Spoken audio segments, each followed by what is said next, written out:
La Californie. Le Golden State ou l'État doré. Depuis toujours, une terre d'espoir, tournée vers le Pacifique. Un véritable mythe que je rêvais de parcourir depuis longtemps.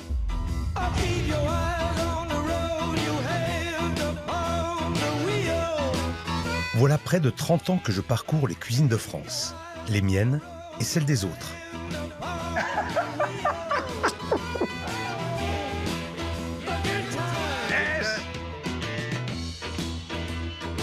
Aujourd'hui, l'envie d'aller ailleurs sonne comme une évidence. Pour explorer d'autres manières de cuisiner, de manger, et derrière tout cela, de nouvelles cultures. They're eating the cats. They're eating the pets. À l'heure où une partie du pays semble se refermer sur elle-même, avec l'élection de Trump pour un second mandat, j'ai décidé de parcourir la Californie. Premier État d'immigration et le plus peuplé des États-Unis. Ici, le rêve américain prend racine entre hypermodernité, glamour et grands espaces. Je me lance dans un road trip à travers la Californie. Depuis San Francisco, en passant par Los Angeles et San Diego, je pars à la rencontre de chefs originaires des 3 communautés les plus emblématiques des États-Unis, asiatiques, afro-américaines et mexicaines. Auprès d'eux, je vais découvrir combien la cuisine peut être un trait d'union entre les hommes et une ode à la tolérance.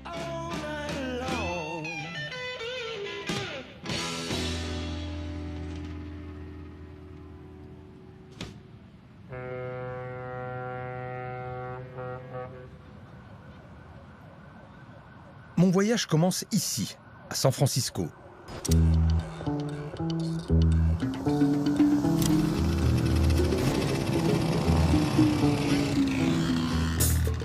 La ville des chercheurs d'or, des hippies et de la mythique Silicon Valley.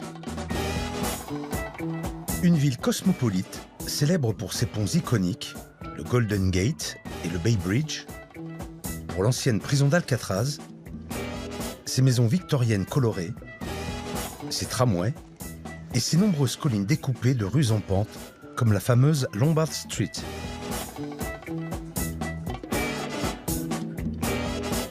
San Francisco abrite également au nord-est de la ville le plus ancien quartier chinois d'Amérique du Nord, l'un des plus grands au monde, Chinatown.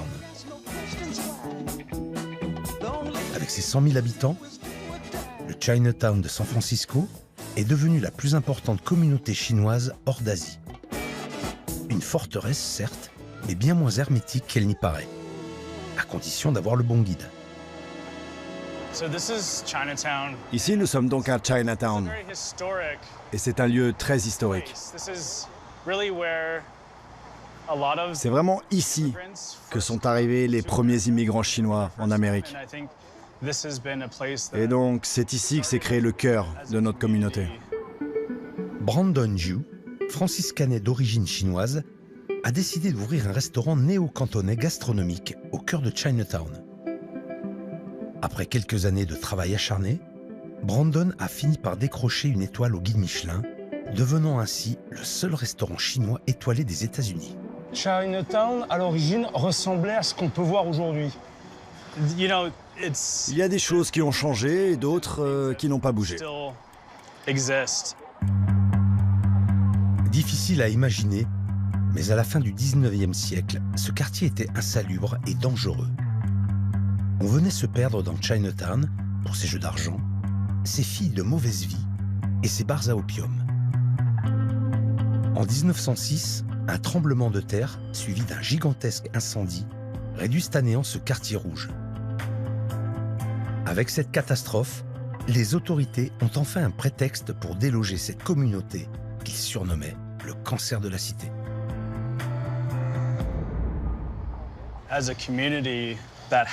En tant que communauté, nous avons vraiment dû nous accrocher. Nous avons dû faire face à beaucoup de racisme, de persécution, nous opposer à des personnes qui essayaient d'expulser la communauté chinoise. Pourquoi ça a été si dur de s'intégrer? C'est évidemment quelque chose de très courant ici aux États-Unis, mais en fait, un peu partout dans le monde. La plupart des gens pensent que l'endroit où ils vivent leur appartient. C'est donc très difficile pour ces personnes de partager avec les autres, de céder ou de perdre de l'espace, ou encore d'avoir autour d'eux des personnes physiquement différentes, de les intégrer, de les accepter. Après le drame de 1906, les leaders de la communauté chinoise vont alors avoir l'idée de reconstruire Chinatown, mais dans un autre style, afin de séduire les touristes. Une esthétique valorisante, mais quelque peu caricaturale, qui s'est ensuite répandue dans tous les quartiers chinois d'Occident. Évidemment, on n'a pas reconstruit Chinatown exactement comme elle était à l'origine. Ici, en fait, ce n'est qu'une réplique. Mais elle est la représentation de l'Amérique chinoise depuis des siècles. Et cela montre aussi surtout qu'une communauté peut réussir.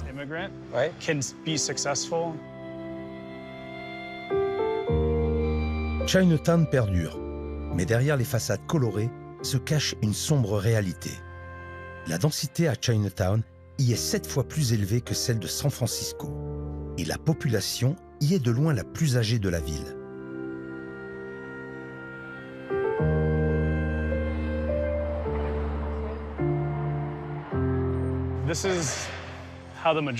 Ici, vous pouvez voir le genre d'établissement dans lequel la majorité des habitants de Chinatown continuent de vivre. C'est une sorte d'hôtel meublé, très bon marché, conçu à l'origine pour les ouvriers. Ce sont des chambres ou des appartements d'une seule pièce et ça fonctionne un peu comme un dortoir. Mes grands-parents ont commencé leur vie américaine ici, dans cet immeuble. Ils sont venus vivre ici, en particulier? Oui, dans celui-ci en particulier, oui. Vous savez, pour moi, c'est très important de se rappeler d'où l'on vient.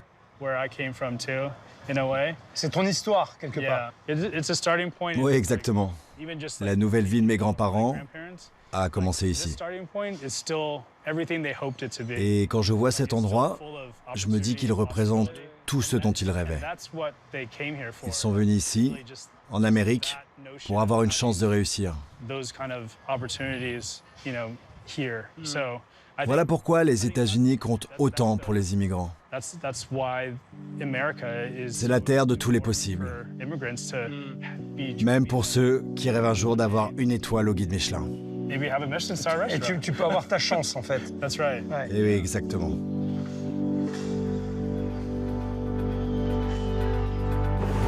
Brandon tient à me montrer à quel point ce quartier est une véritable ville à l'intérieur même de San Francisco. Une ville avec ses codes, ses rites et ses habitudes culinaires bien éloignées de l'Amérique high-tech et de la proche Silicon Valley.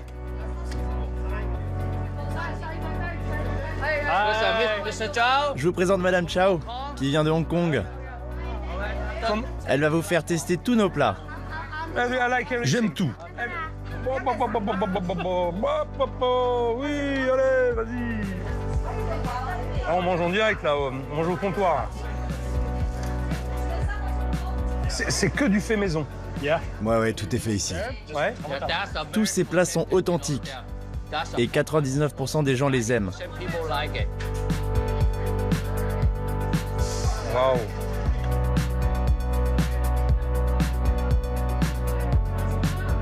Ah, voilà. On a de partout. Oh, c'est joli, ça. Qu'est-ce que c'est? Mooncake. Mooncake. Wow. Yes. It's good. I'm lucky. Je suis chanceux.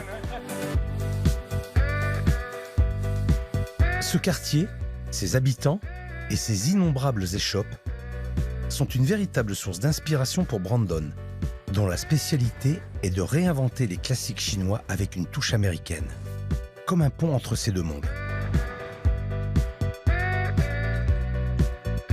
Son plat signature est le canard laqué, que je vais avoir l'honneur de préparer avec lui. Un grand classique de la gastronomie chinoise, associé à des produits locaux californiens. Le tout cuisiné avec une grande technicité. Voilà. Ah. Super, pour que ce soit bien tendu. Ouais. Ouais, il faut mettre les baguettes ici. Ça permet de plus écarter les ailes afin que la chair puisse sécher en dessous. C'est mon petit secret pour en faire une pièce d'exception. La viande va devenir vraiment croustillante ici. Et tu imaginais un jour que tu aurais une étoile au guide Michelin dans ton restaurant et tu serais le seul à l'avoir? Non, je pensais vraiment pas que nous serions les seuls. Mais ce que je voulais d'abord, c'était que ce restaurant attire de nouveau les clients à Chinatown. Je voulais être ici pour que les gens redécouvrent ce quartier. Je suis très fier de la cuisine chinoise. Et j'ai toujours voulu que les gens l'aperçoivent différemment, ici en Amérique. Parce que j'adore cette cuisine et je pense qu'elle mérite une meilleure opinion. Je représente Chinatown, mais surtout, je suis le symbole de la cuisine chinoise en Amérique. C'est beaucoup de pression pour toi? Eh bien, oui, parfois ça peut vraiment ressembler à ça. Parfois c'est nécessaire, on a besoin de pression. Ah, mais c'est bon ça, mais c'est bon la pression, il faut la pression, bien sûr. Ça fait progresser la pression, c'est bien.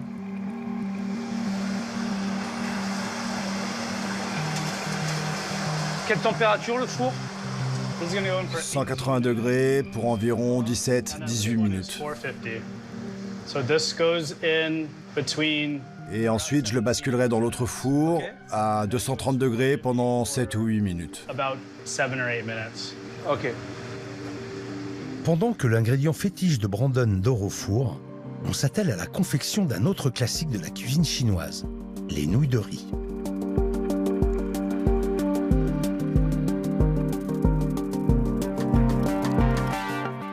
Tu as appris avec un grand chef? Oui. Oui, l'une serait ma grand-mère. Mais j'avais aussi un mentor qui m'a appris à faire des nouilles italiennes. Et je le considérais vraiment comme un maître. Son nom était Michael Tusk. Il m'a appris à préparer des pâtes fraîches. Et j'ai également suivi une formation en Italie. Et j'ai vu à quel point les Italiens étaient fiers de préparer leurs pâtes. Et puis j'ai réalisé que les Chinois adorent aussi les nouilles. J'adore les nouilles. Oui, moi aussi, j'adore. Et qu'il y avait aussi en Chine cette immense tradition de fabrication de nouilles que je voulais apprendre. En tout cas, je suis content de faire ça avec toi pour la première fois. C'est un honneur. Tu sais, c'est un plaisir.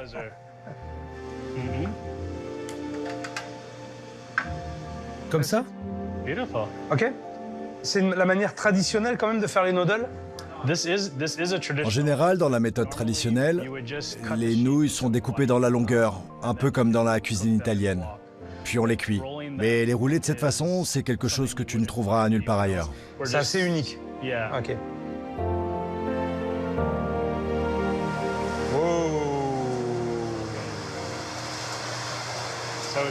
Ouais, ça commence à être pas mal. Aujourd'hui, j'essaie d'utiliser un maximum d'ingrédients qui sont présents dans la baie de San Francisco, comme du crabe, des artichauts, des avocats. Pour moi, l'avenir de la cuisine sino-américaine repose sur le fait de valoriser ces produits américains et de trouver une façon de les sublimer avec des techniques chinoises. Tu fais une synthèse à la fois de tes origines, du pays où tu es, des produits que tu peux trouver autour de chez toi, et une fois de plus, ta façon de faire. C'est tout à fait ça.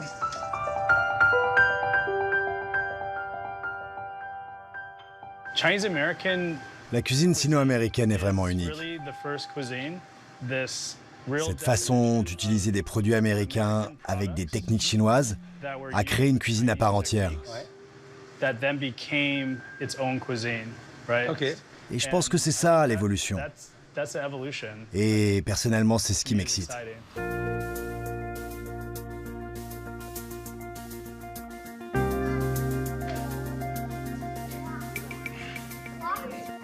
Le parcours de Brandon, cette success story à l'américaine, reste néanmoins à part.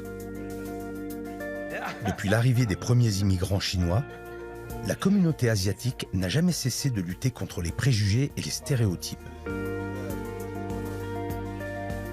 Je laisse derrière moi les élégantes lanternes de Chinatown. pour m'enfoncer dans les artères plus populaires de Richmond District, situé à l'ouest de la ville, l'un des quartiers les plus diversifiés de San Francisco. Une autre saveur de la Californie m'attend ici. Je retrouve Chino, un restaurateur sino-américain, mais aussi rappeur. Chino utilise sa cuisine et sa musique pour donner une voix à la communauté chinoise.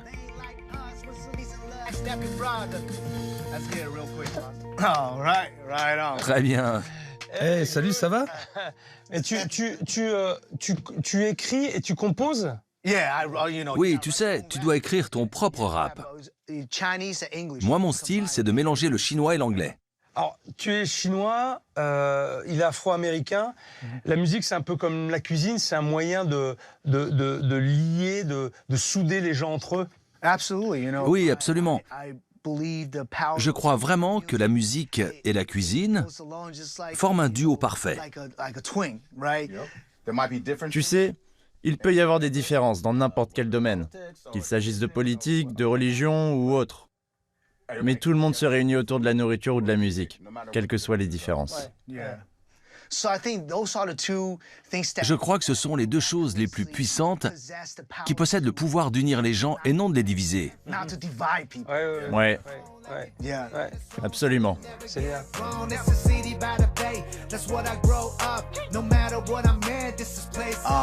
J'ai grandi dans un quartier difficile du sud-ouest de San Francisco, qu'on appelle le Baby Hunts Point. J'étais le petit gamin chinois dans un quartier majoritairement afro-américain et chinois. Et en tant que jeune chinois dans le quartier, j'ai souvent été victime d'intimidation de la part des autres gamins. Mais un jour, ma grand-mère, qui préparait de la nourriture chinoise à tous nos voisins, en a donné aux enfants qui me harcelaient. Et cela a tout changé. Grâce à elle, grâce à sa cuisine, j'ai obtenu un laissez-passer et j'ai finalement été accepté. Je n'étais plus le petit nouveau. Donc c'est grâce à ta grand-mère que tu as réussi à être intégré par le voisinage et à travers la nourriture finalement. Et est-ce que tu penses que c'était plus facile avant de s'intégrer ou maintenant? Je crois qu'il était beaucoup plus facile de s'intégrer dans la société à l'époque. Aujourd'hui, avec Internet et les réseaux sociaux, les gens prennent position et se divisent bien plus vite et bien plus violemment qu'autrefois. Ah ouais. Et est-ce que tu sens ces tensions à ton niveau? Oui, j'ai le triste record du plus grand nombre de cambriolages. 9 en 4 ans. Waouh! 9 fois? J'espère vraiment ne pas en avoir un 10e.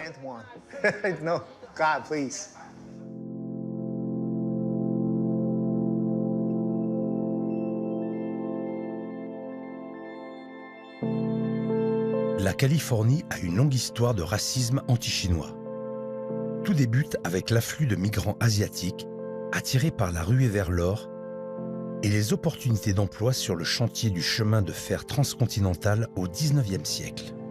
Cette main-d'œuvre bon marché s'attire violence et discrimination.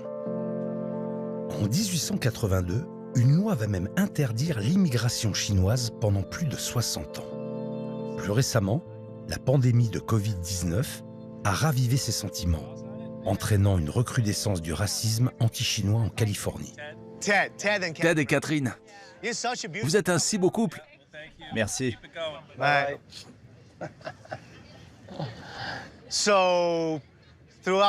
Pendant le Covid, il y a eu une vraie montée de la haine contre les Asiatiques. Pourquoi? Au début, quand tout a commencé, on a continué à travailler, on ne lâchait rien. Les entreprises asiatiques étaient toujours en activité. Mais Trump a commencé à nommer ce virus le virus chinois. Et les médias l'ont relayé. Et là, la chasse aux Asiatiques a commencé. Certains ont commencé à vouloir s'attaquer aux personnes les plus riches de notre communauté. Et puis aussi aux personnes âgées. Ils disaient qu'il fallait les pousser, les frapper, les agresser, voire pire. C'est vraiment Donald Trump qui a contribué à cette haine. Et il vous a rendu responsable, en fait, de ce qui se passait, c'est ça? Trump? Oui, exactement. Et lui aussi doit être tenu responsable pour ses déclarations racistes. Tous ces préjugés sont profondément ancrés dans notre société aujourd'hui. Et nous, on a tendance à toujours rester en retrait, à garder la tête basse. Mais ça fait trop longtemps que ça dure. Tu as souffert de ça, hein. C'est une trace qui va te rester à vie, j'ai l'impression. Faire face au racisme fait partie du parcours de chaque immigrant dans ce pays. On est tous automatiquement catalogués comme étant différents. C'est pas facile et il ne faut pas laisser les autres profiter de ta gentillesse. Nous sommes des Chinois américains et ça, c'est quelque chose dont on peut être fier. Moi, ce que je veux par-dessus tout, c'est que mon fils soit fier de son identité, fier d'être un Chinois américain. C'est bien. Bravo. Bravo.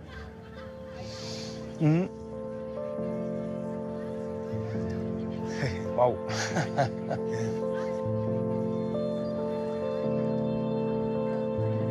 Après m'avoir ouvert les portes de son studio et de son quartier, le chef rappeur Chino m'emmène découvrir sa cuisine familiale, où il exprime avec autant de ferveur son identité.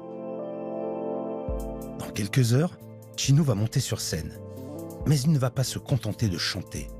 C'est aussi lui qui va nourrir son public. Et je vois qu'il orchestre ses saveurs comme il compose ses morceaux, avec énergie, fierté et détermination. D'accord. Allez, on va couper ça. On va hacher une partie du chou.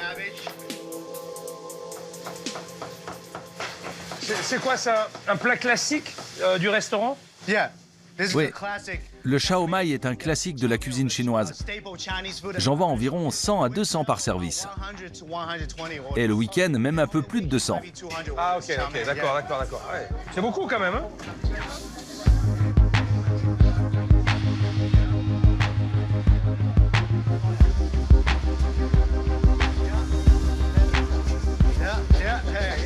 It's okay? Wow. Est-ce que c'est salé? Oui, mais pourtant je n'ai pas rajouté de sel.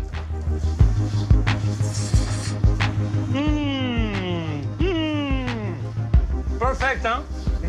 Oh là là! C'est parfait, hein? Exactement. Encore quelques essais et je t'embauche.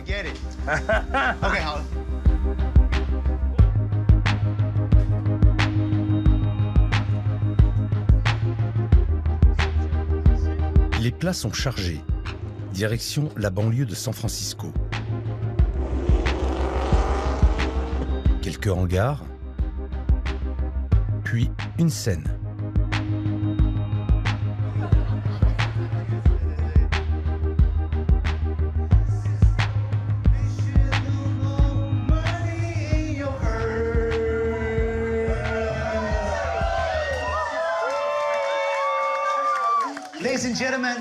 Mesdames et messieurs, voici un batteur. Mais c'est surtout un chef mondialement connu.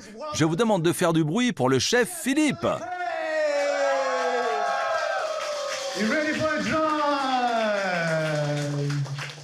Merci.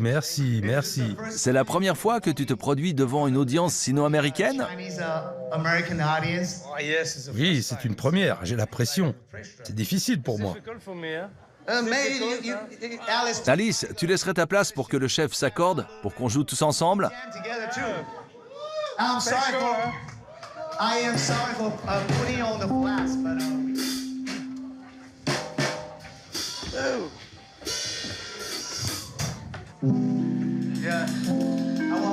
Je veux que toutes les jolies filles du public fassent un peu de bruit pour lui. Je veux que les belles filles fassent du bruit.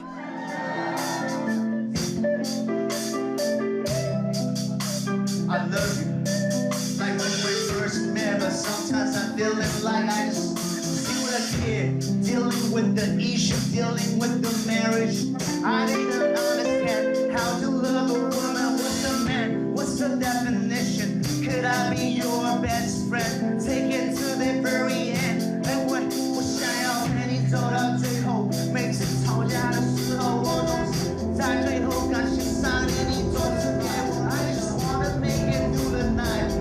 Je laisse derrière moi San Francisco, Brandon et Chino.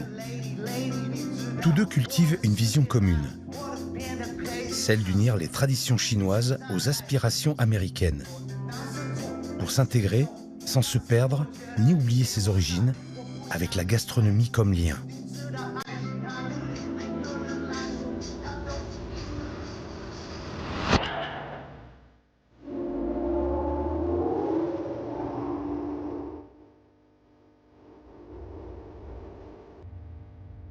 Je roule maintenant vers le sud, sur la mythique route Number 1, l'une des plus belles des États-Unis. À ma droite se déploie le Pacifique.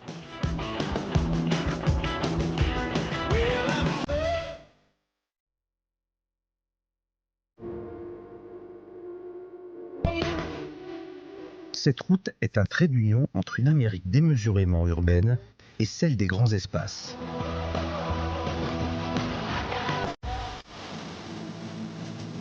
« 600 km séparent San Francisco et Los Angeles, ma prochaine étape. Mais avant d'y arriver, impossible de passer à côté de quelques spots mythiques. Point Lobos, Bixby Creek Bridge,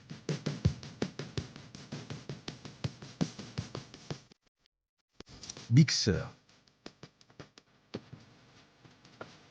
Des décors de cartes postales défilent. Station-service perdue. Des puits de pétrole à perte de vue. J'ai l'impression d'être au cœur d'un grand film américain.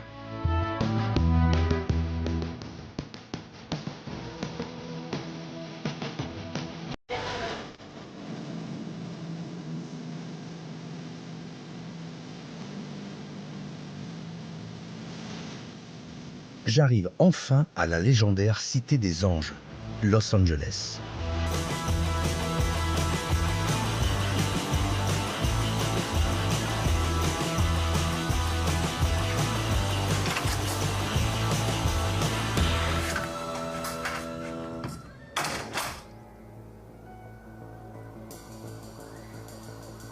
La ville tentaculaire s'étend à perte de vue sur plus de 60 km. Des plages dorées de Venice Beach,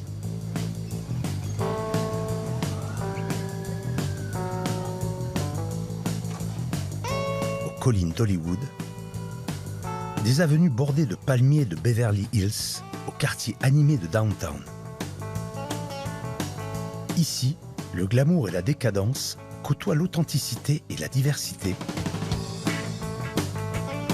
créant une atmosphère unique, électrique. Pour découvrir cette ville bien loin de ses clichés, je pars retrouver la chef Alyssa Reynolds.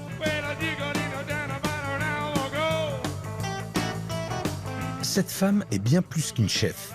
Elle est une véritable combattante. Dans ce petit restaurant de quartier, Alyssa ne se contente pas de préparer des plats délicieux, reflet de ses racines afro-américaines. Elle défend une cause, convaincue que la nourriture a le pouvoir de changer des vies. C'est dans cet esprit de solidarité qu'Alyssa m'amène vers Skid Row, non loin de Downtown.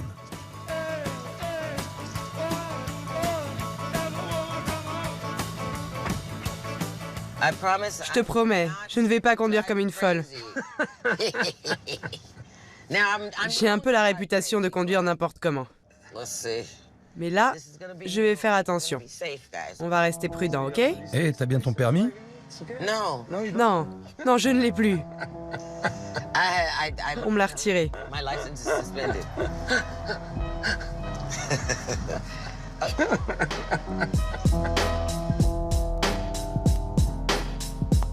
Los Angeles est une ville de contraste, où environ 40 milliardaires, dont des figures emblématiques comme Elon Musk et Jeff Bezos, vivent aux côtés de milliers de sans-abri.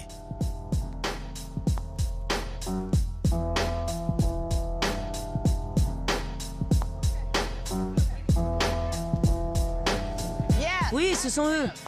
Jacqueline Norvell, surnommée la Brown Bag Lady, a commencé seule en 2014 à servir quelques repas, des produits d'hygiène et des vêtements pour apporter un peu de dignité et de réconfort à ceux qui vivaient dans la rue près de chez elle. Jackie! Allez! Nous sommes là. Formidable, formidable, merci. Hello, Jacqueline. Bonjour Jackie,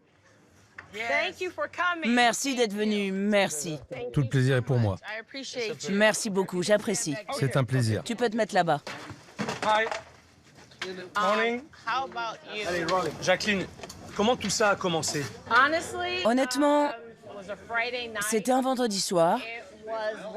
J'étais partie pour un match des Lakers, c'était l'hiver, et on devait traverser la ville.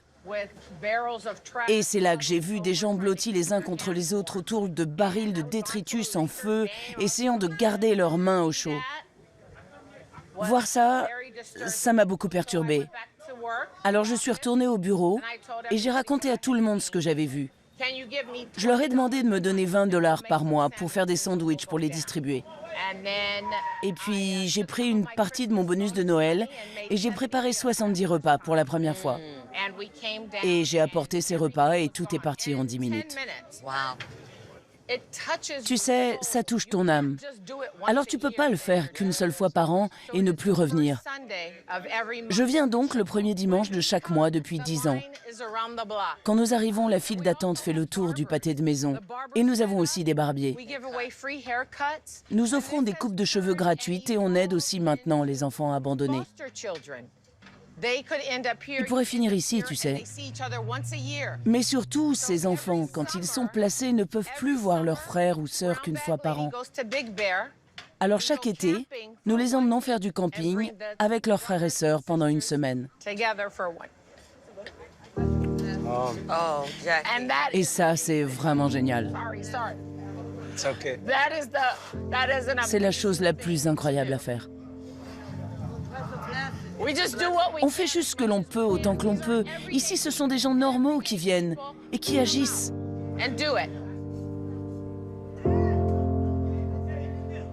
Progressivement, son projet a pris de l'ampleur grâce aux réseaux sociaux et aux bouche à oreille.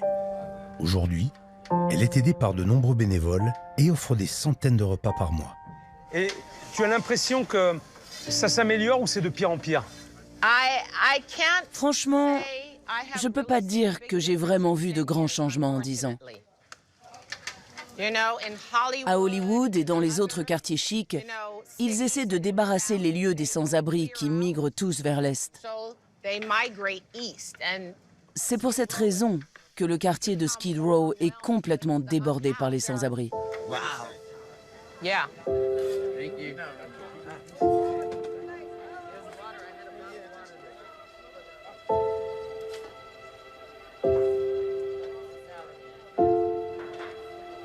Cette réalité, je me la prends en pleine face.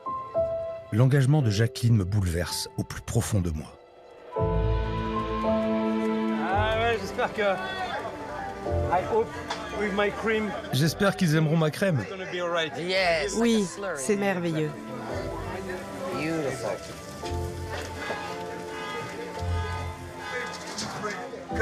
Je vais aller le manger là-bas. Goûte ça, goûte ça. C'est délicieux.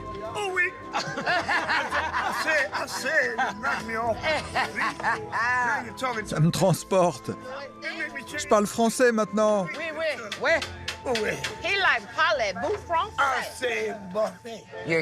Tu es ici avec les vrais gens. Tout vient de là. En voyant ça, les gens vont forcément pleurer.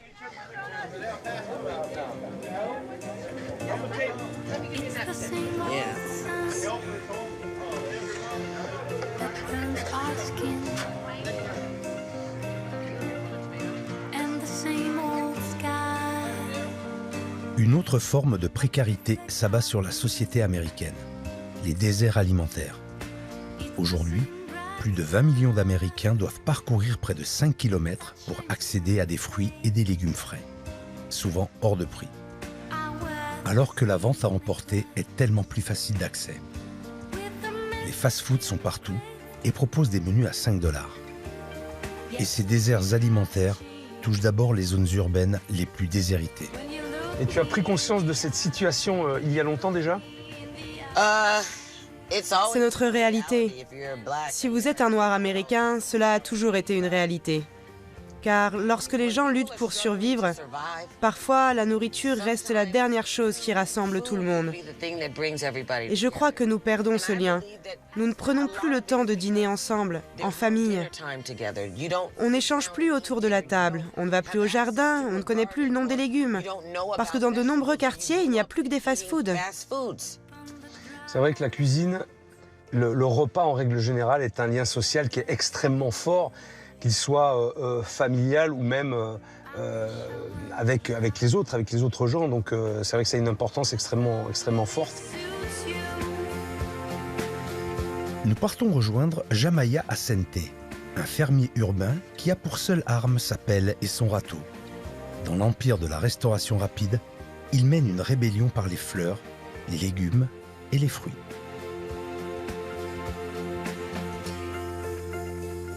Jamaya! Je suis heureux de te revoir. Bonjour, enchanté. Enchanté, bienvenue. Merci. J'ai un petit cadeau pour vous. Ah, c'est un fruit de la passion, ça. Ce beau fruit de la passion qui vient de tomber. Ah ouais? Je vais l'ouvrir pour vous. J'adore ça. Je vais le couper ici. Il est magnifique. C'est un fruit de la passion californien. C'est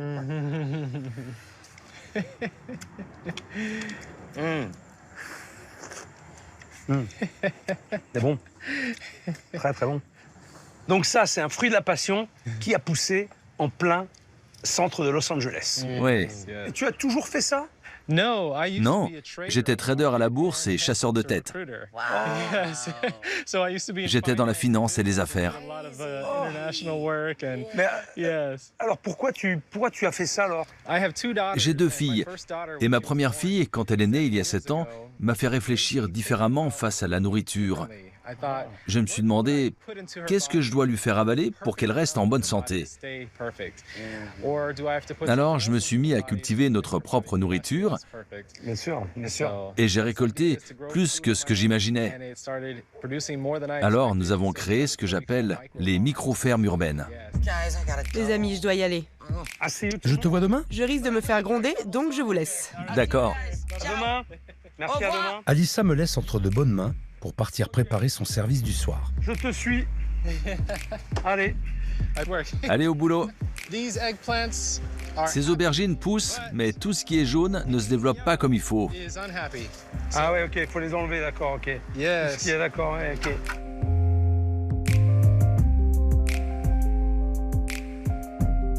Et combien de variétés de légumes tu as dans le jardin? On cultive ici environ 300 plantes et 70 espèces. Ah, d'accord. Donc c'est 70 variétés différentes. Ouais, oui. Ça. Ah ouais, oui.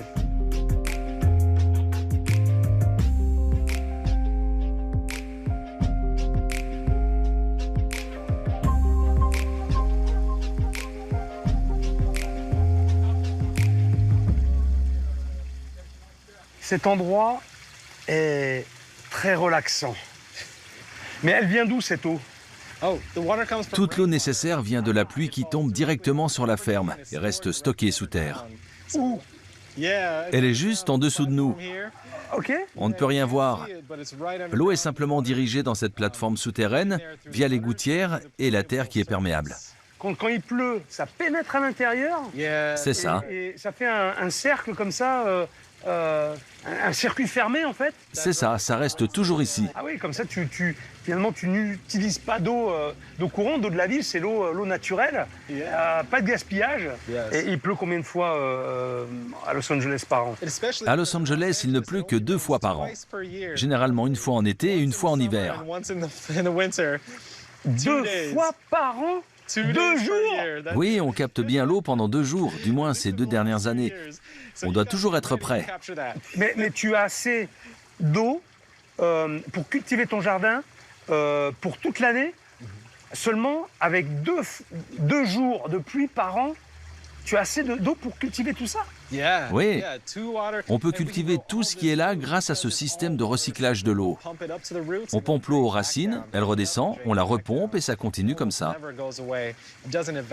L'eau ne s'évapore presque jamais, ni ne se salit, et tout reste sain. Magnifique, c'est super.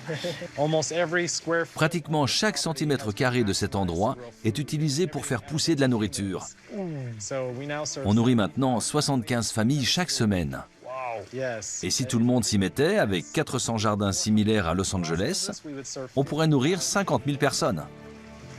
Est-ce que c'est le plus grand jardin de Los Angeles? Je ne pense pas, mais on est sûrement les plus productifs. Ça c'est bon, ça c'est bon, ça. Merci. Superbe. Une douzaine de nouveaux potagers urbains sont en projet à Los Angeles. Une protestation pacifique à travers le jardinage pour offrir à tous le goût des légumes frais.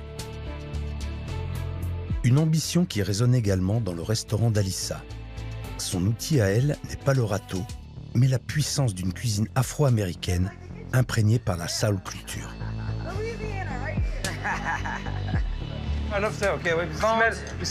Ça sent bon le homard. On utilise des arêtes de homard et des crevettes. Mais c'est quoi exactement la soul food?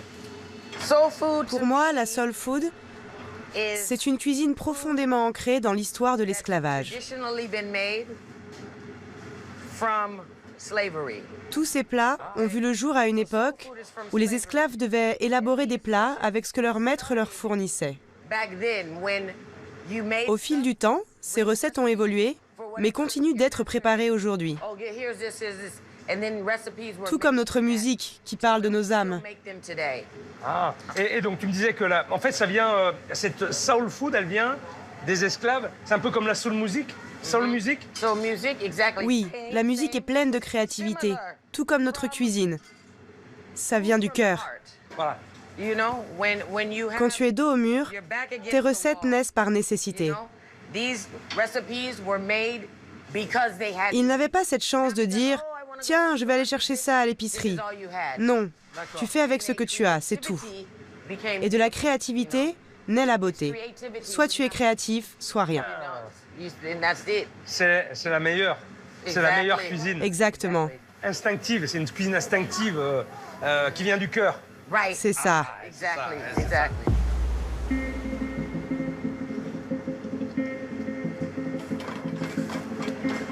C'est simple. J'aime l'ail. J'aime l'ail aussi. On fait notre propre sauce au fromage. Et après ça,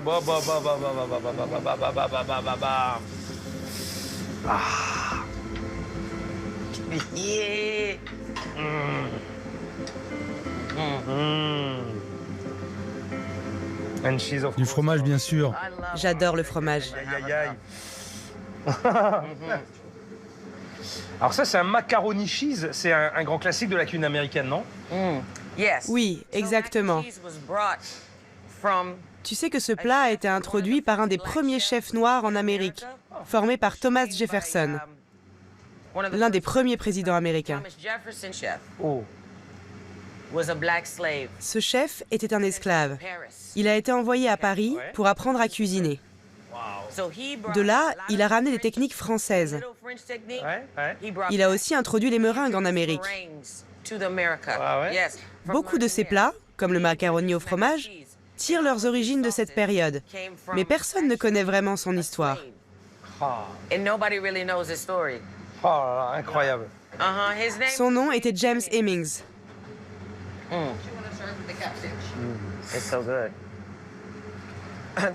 La sauce au fromage contient 5 fromages. Havarti, Fontine. Prépare les patates douces. Havarti, Fontine, parmesan, Gouda. Ah, je sais. C'est bon, hein? I love cheese. J'aime le fromage. J'aime les pâtes. I love pasta, macaroni. Moi aussi. I love shrimp. Alors, dans cette assiette, il y a tout ce que j'aime.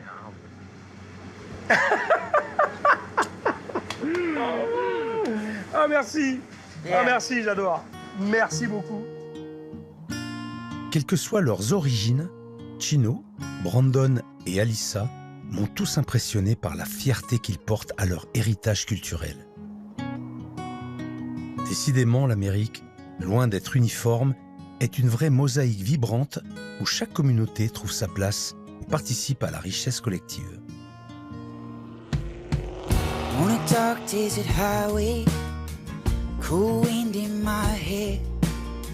Je quitte les paysages urbains de Los Angeles pour les vastes étendues de la Californie méridionale. I thought I heard them say, welcome to the Hotel California. Je poursuis ma route plein sud, vers la frontière mexicaine. Such a lovely place. There's plenty of room at the Hotel California. Un diner typique, Anytime un burger sur le pouce. you can find it. Je ne pouvais échapper à cette escale gastronomique obligatoire aux États-Unis. Definitely twisted. She's got the Mercedes Benz. She's got a lot of pretty boys. Bientôt se dévoile devant moi la mythique San Diego, dernière grande ville de l'Ouest avant le Mexique. Sweet summer sweat. Some dance to remember. Some dance to forget. So San Diego est le berceau d'une culture singulière appelée Cali Baja. Elle s'exprime dans l'architecture, la musique, le street art, mais surtout la gastronomie. welcome to the Hotel California. Qu'est-ce que tu me recommandes? Tu peux prendre des tacos à l'avocat, ils sont délicieux. Tu peux y mettre de la langue de bœuf, du porc ou de l'agneau. Et qui mieux que Claudette Zepeda Wilkins pour m'en imprégner? Cette double culture, Claudette l'a dans la peau. Alibi. Mirrors on the ceiling. Pink champagne on ice. She said, we are all just prisoners. Alors qu'est-ce qu'on a là? Avocat, porc, une crème très savoureuse et pas épicée. Ok. Alors, on commence par quoi? We begin? On commence par celui-là? On peut commencer par celui-là, c'est mon préféré. Lequel? Celui à l'avocat. C'est ton préféré? Comment tu définirais ce genre de repas? C'est vraiment le plat ordinaire du quotidien. Ça ne coûte presque rien, c'est vraiment accessible. Où que tu sois, tu peux venir ici. On peut y voir vraiment tout type de gens, des plus huppés aux travailleurs les plus précaires. Oui, donc si je comprends bien, ce sont des plats qui rassemblent tout le monde. Il n'y a pas de niveau social en fait. C'est ça, hein? Ok. Santé. Santé. Ouais. Je mange, je déguste. C'est relevé, hein?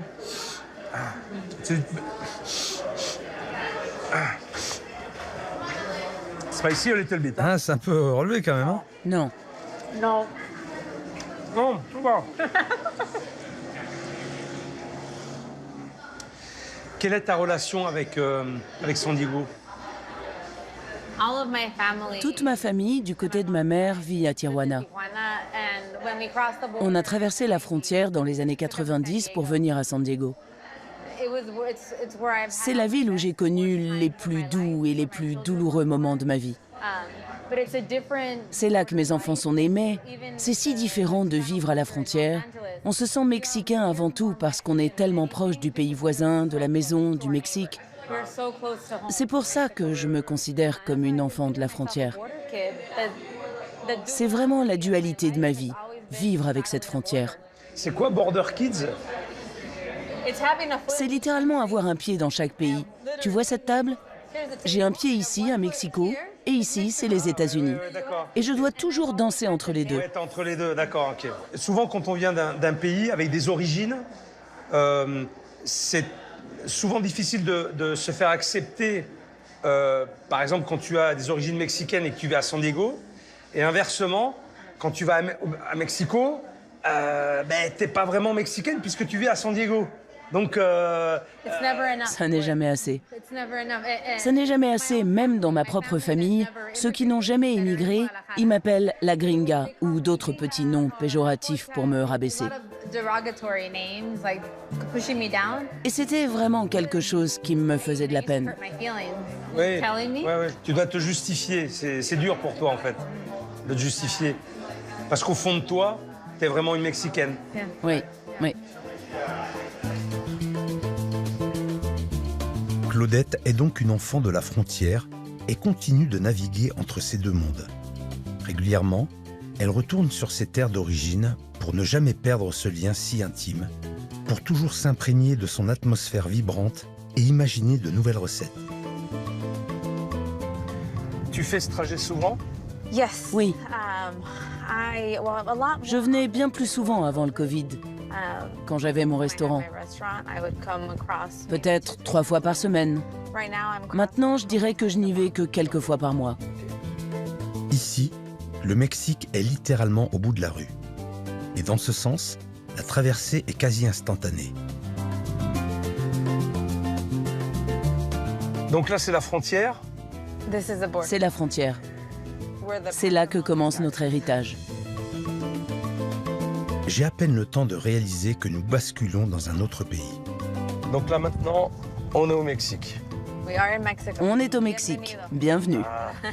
Gracias. Merci. Ça te fait encore quelque chose de traverser la frontière? Oui, j'ai toujours des papillons dans le ventre. Je suis excitée, je sais jamais ce qui va se passer. Là, on arrive au marché, alors. Bienvenue. Ok. Ah, c'est un grand marché. À chacune de ses venues à Tijuana, Claudette ne manque pas la visite du Mercado Hidalgo, Je suis trop contente. qui lui offre des fruits, légumes, épices, piments, sucreries, 100% mexicains indispensables à sa cuisine de Border Child. Là, je sens, ça a l'air bon, ouais. Non, je vais pas goûter. Ça fait pleurer. Mais aujourd'hui, ce n'est pas pour son restaurant qu'elle vient s'approvisionner, mais pour une cause qui lui tient à cœur. Chaque année, des milliers de migrants tentent de traverser la frontière pour rejoindre la terre promise américaine. Une poignée y parvient. Les autres errent, démunis dans les rues de Tijuana et ses environs. Des hommes, des femmes, mais aussi des enfants. Et l'élection de Trump ne va sans doute qu'aggraver cette situation déjà si précaire. L'association Tijuana Sin Hambre, à qui Claudette vient régulièrement prêter main forte, vient en aide à ces milliers de migrants en fournissant, entre autres, des repas chauds, avec en plus de la dignité, de l'espoir et une profonde humanité. Le bonjour mexicain. Un accueil mexicain. J'aime beaucoup le Mexican welcome. Maintenant, allons-y, je veux te présenter à Vero. C'est la directrice de la fondation. Vero, tu es prête? Bonjour, bienvenue. Allons cuisiner. Ah, d'accord. Bon, mais... Donne-moi ton sac. Ah, c'est nécessitant. On en a besoin. Il faut le mettre. C'est important de le mettre pour travailler. Para mí, antes trabajar.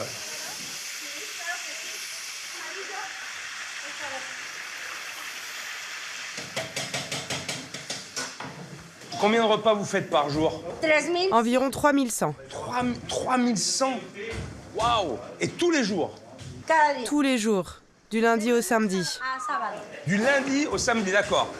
Pas le dimanche. Non, le dimanche on dort. Non.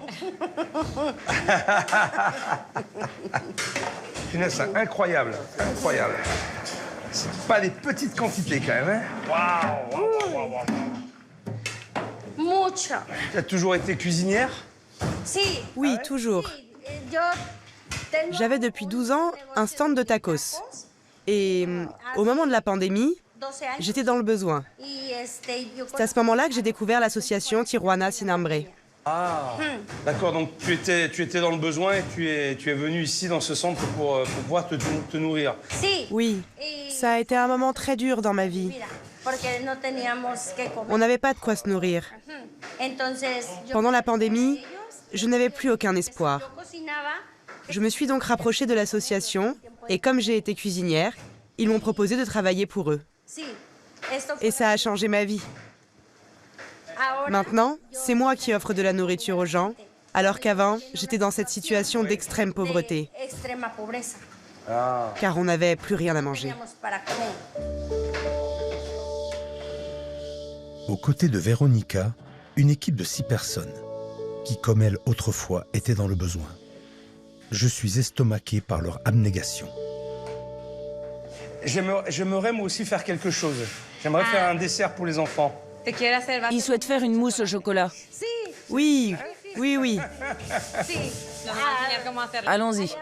On y va. Ouais. Allez. Alors, je vais prendre du matériel. Merci infiniment. Une simple mousse au chocolat, un peu de douceur, pour les nombreux enfants démunis de Tijuana. Tu sais, ces enfants que l'on reçoit, ils ont souvent le visage ravagé par les blessures, des traces de balles sur tout le corps. Alors on leur donne de la nourriture, mais on ne leur sert pas seulement une simple assiette. On leur offre avant tout de l'amour. Ils savent qu'ils peuvent compter sur Tijuana Sin Hambre. On sera là pour eux tous les jours. Ça me touche énormément, ce que tu dis. Tu as été dans le besoin et aujourd'hui, tu donnes aux autres le peu que tu as, en fait. Tu as pas grand-chose, mais tu le donnes. Et je trouve ça admirable. Voilà. Et tu es pour moi un exemple pour beaucoup de gens, je pense. Et on devrait tous faire ça, en vrai. Malheureusement, on y pense parfois et puis on ne prend pas le temps ou pour X raisons, on ne le fait pas. Mais en tout cas, je trouve que c'est une action qui est très honorable et qui est formidable. Voilà, je ne trouve pas mes mots parce que c'est extraordinaire ce que tu fais, en fait. Oui, mais tu sais, c'est juste normal pour moi. À l'époque, avant d'arriver ici et là, mon père était malade et je n'avais pas les moyens de lui acheter de la nourriture ou des médicaments. Nous sommes arrivés ici le 22 décembre. Il a reçu un traitement et de la nourriture et tout ce qu'il fallait pour le sauver. Mais il est mort le 25. On était dans une extrême misère. On manquait d'argent. On pouvait ne pas se nourrir pendant des mois. Ils ont tout fait pour nous. Ils ont pris soin de nous. Quand j'ai vu ça, je me suis dit, c'est ce qu'il faut que je fasse, aider les autres. C'est pour ça que j'ai fermé mon commerce et me consacre entièrement à la fondation. Je veux que personne ne soit abandonné. J'ai vécu cette expérience et je ne veux plus que quiconque souffre de la faim ou du manque d'argent.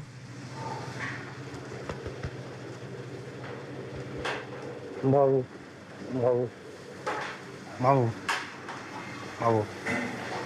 C'est super.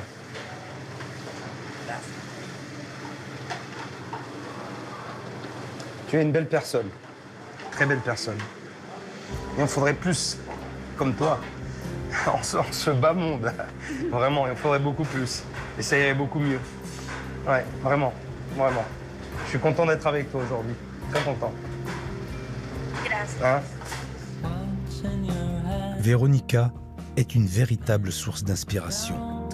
Un être rare. Une femme qui déborde d'humanité, d'énergie, toujours tournée vers les autres.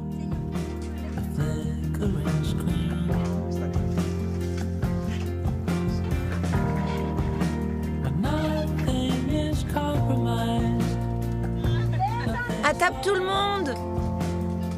Avec le soutien et l'engagement de plus de 2500 bénévoles des deux côtés de la frontière, dont quelques grands chefs comme Claudette, la Fondation lutte contre l'insécurité alimentaire.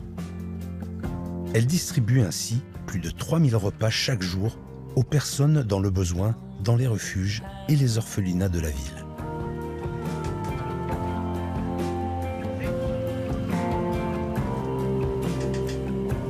Claudette tenait à ce que je voie cette réalité de mes propres yeux.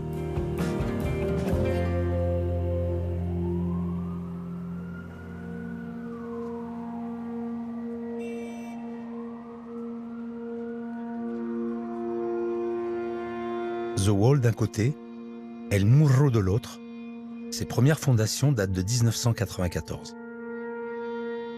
Désormais, le mur s'étire comme un serpent géant depuis le Pacifique, sur une trentaine de kilomètres dans les Mesas du sud de la Californie. Et avec le retour de Trump à la présidence, le mur ne fera que s'étendre.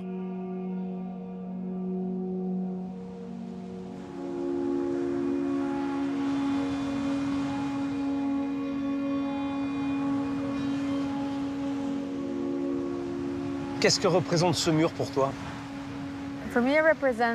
Pour moi, tout ça représente beaucoup de haine et d'injustice. Je vois des adultes qui agissent comme des gamins. Je vois des hommes qui utilisent les gens comme des pions pour leur jeu politique. Comment peut-on infliger une telle souffrance à quelqu'un en le chassant de chez lui?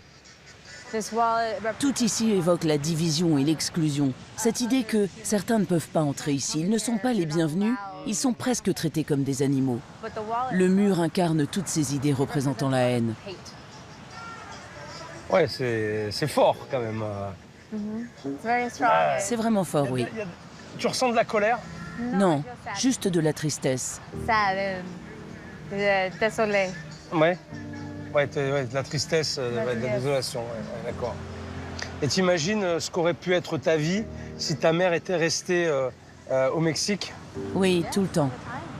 Je pense que ça aurait été une vie plus modeste. Cette vie n'aurait pas été mauvaise pour autant. Mais ce qui est sûr, c'est qu'elle aurait été radicalement différente. Je n'aurais sans doute jamais été chef. Donc pour toi, tu considères que tu as eu de la chance? Je dirais même que je suis bénie des dieux. All the leaves are brown and the sky is gray. I've been for a walk. Inspiré par les histoires multiculturelles de Claudette, Alyssa, Chino et Brandon, je réalise que mon voyage culinaire a été bien plus qu'une exploration des saveurs, mais une véritable quête humaine pour mieux comprendre ces liens invisibles qui unissent toutes ces différentes communautés qui composent l'Amérique.